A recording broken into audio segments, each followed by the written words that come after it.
만일 여러분이 지금까지 카야니 웰리스 TV를 시청해 오셨다면 제가 비타민 D의 신봉자라는 것을 잘 알고 계실 것입니다. 비타민 D는 우리에게 가장 중요한 영양소 중 하나로 항상 충분한 양으로 섭취해야 합니다.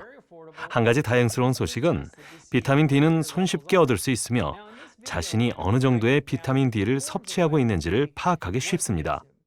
오늘은 비타민 D의 종류에 대해 알아보고 비타민 D가 여러분의 건강과 면역 시스템에 왜 중요한가를 객관적인 연구 자료를 통해 확인하고 또한 비타민 D의 주요 공급원과 면역 시스템을 강화하기 위해 어느 정도 섭취해야 하는지에 대해서도 알아보겠습니다. 그럼 먼저 비타민 D의 종류에 대해 말씀드리겠습니다. 현재 미국 전체 인구 중 많은 사람들이 비타민 D 결핍증을 겪고 있습니다. 구체적으로 70에서 90%의 사람들이 체내에서 다양한 역할을 하며 건강관리에 도움을 주는 비타민 D의 결핍증을 가지고 생활하고 있습니다. 시중에서 판매하는 모든 비타민 D 보충제가 다 같은 것은 아닙니다. 전형적인 강화식품에 사용되는 비타민 D2는 익기류나 균류 식물을 자외선 처리하여 얻은 것입니다. 하지만 저는 동물에서 추출한 비타민 D3를 권장합니다. 그 이유는 생체 이용률이 높기 때문입니다. 비타민 D3는 가장 보편적으로 사용하는 형태의 비타민 D로서 비타민 D2에 비해 체내 이용률이 높으며 그 결과 효과가 4배 정도 더 높습니다. 따라서 비타민 D 보충제를 선택할 경우에는 어떤 비타민 D를 선택하느냐가 중요합니다. 이 부분은 다시 말씀드리기로 하겠습니다. 비타민 D에 대해 이해하기 위해서는 비타민 D가 비타민으로서보다는 일종의 호르몬처럼 작용한다는 점에서 비타민 D가 체내에서 어떻게 작용하며 어떤 도움을 주는지 이해할 필요가 있습니다. 우선 비타민 D는 골격 건강에 중요하며 혈당을 건강하게 유지해주고 호르몬을 조절하고 기분을 조절해주는 역할을 합니다.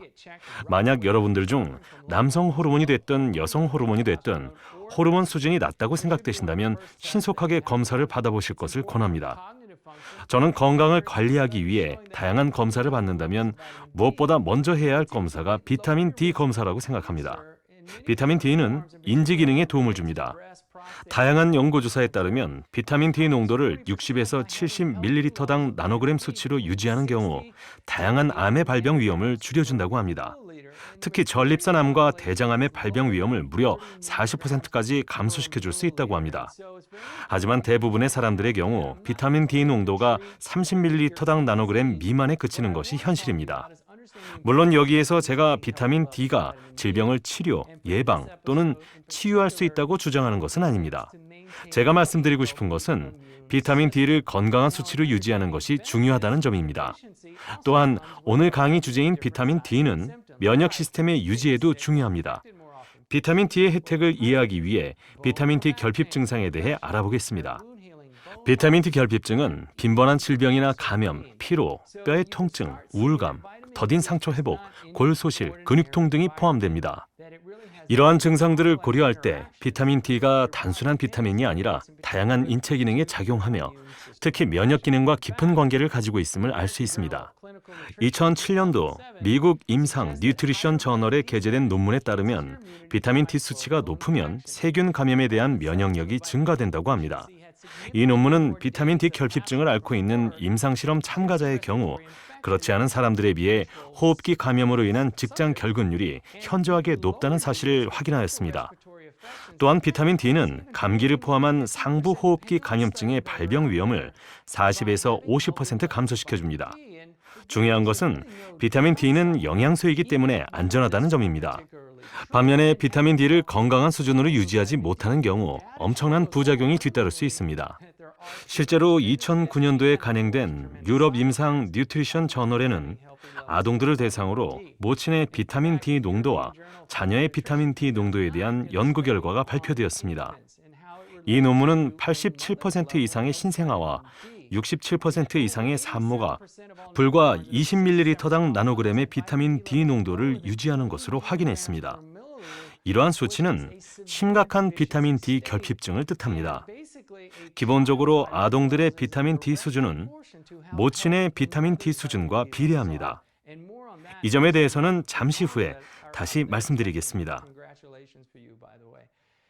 2009년도 아카이브 오브 인터널 메디슨 저널은 비타민 D 수치와 상부호흡기 감염에 대한 조사 결과를 발표하였습니다. 이 조사는 12세 이상의 1만 9천 명에 달하는 임상실험 참가자를 대상으로 한 것입니다.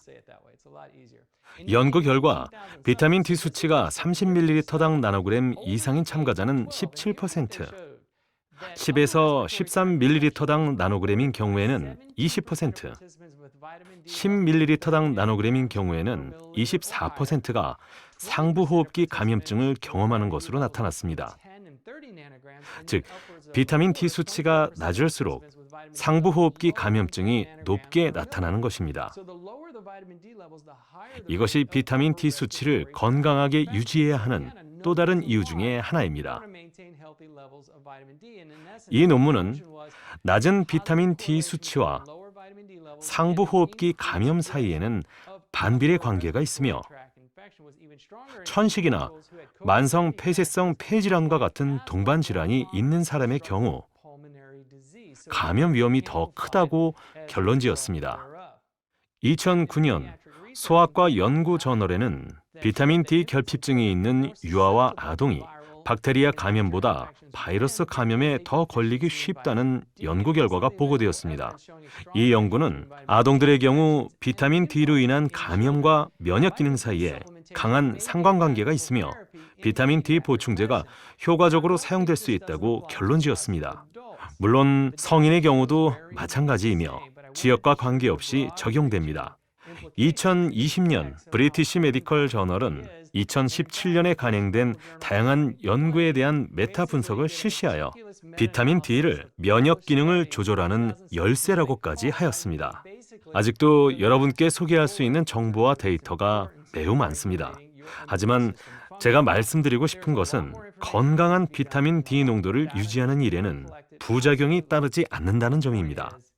비타민 D는 지용성 비타민으로 인체는 비타민 D를 저장합니다. 따라서 독성 문제가 거론될 수 있으며 실제로 이것이 우리가 관심을 기울여야 할 부분입니다. 그러나 제가 이 영상을 제작하는 시점에서 확인한 자료에 따르면 150ml당 나노그램 미만의 농도에서는 전혀 문제가 되지 않는다는 것입니다. 저의 경험을 예로 들어보겠습니다. 저는 현재 일조량이 풍부한 샌디에고에 거주하며 매일 야외 활동을 즐깁니다. 또한 건강한 식단을 유지하며 비타민 D 보충제를 통해 보통은 5,800IU, 많게는 10,000IU의 비타민 D3를 섭취하는 것은 물론 비타민 K2까지 곁들입니다. 비타민 K2는 비타민 D의 생체 이용률과 흡수율을 돕는 역할을 하기 때문입니다. 하지만 저의 비타민 D 농도는 약 75ml당 나노그램 수준으로 성인의 권장량 수준인 60에서 80ml당 나노그램 이 범위 안에 들어 있습니다. 저는 꾸준히 비타민 D 보충제를 사용합니다. 건강한 수준의 비타민 D를 유지하는 것이 바로 건강의 지름길이라고 확신하기 때문입니다.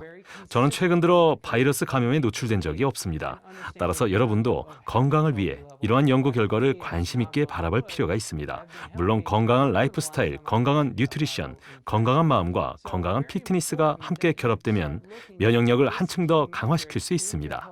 그렇다면 정확히 얼마나 섭취해야 할까요? 그것은 여러분 현재 건강 상태와 전문의의 진단 및 검사 결과에 따라 결정해야 할 문제입니다.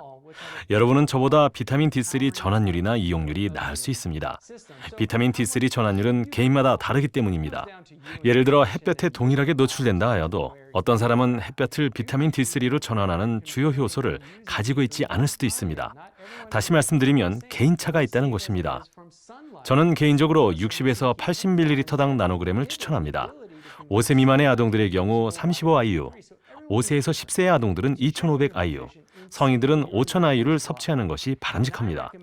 다시 말씀드리지만 섭취량은 개개인의 특성에 따라 다르며 추운 겨울에는 외부에서 활동하는 시간이 줄어들기 때문에 조금 더 많은 양을 섭취해야 할 필요가 있습니다. 그리고 임신 중이신 분은 먼저 의사와의 상담을 거쳐야 하지만 개인적인 생각으로는 하루 5000IU 정도를 섭취하는 것이 바람직할 것으로 보입니다.